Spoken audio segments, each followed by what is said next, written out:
Hey guys, and welcome back to this channel. In this video, I'll be showing you guys how you can quickly change your hair color in Brookhaven. So there's a hair and nail salon, which is this one, and you're just going to go into one of these booths.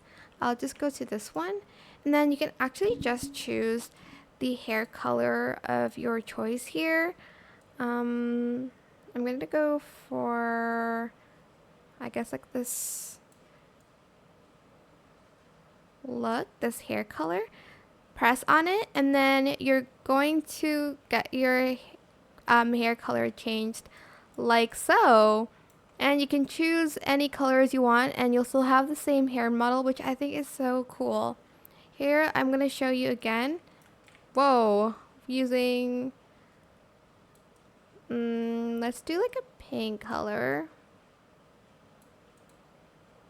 I don't know why she's setting like that, and I don't know if it's gonna work, but you're just going to select, oh, it does. And that is it. I hope it was helpful for you guys. Don't forget to like, comment, share, and also subscribe to this channel if you haven't done that already.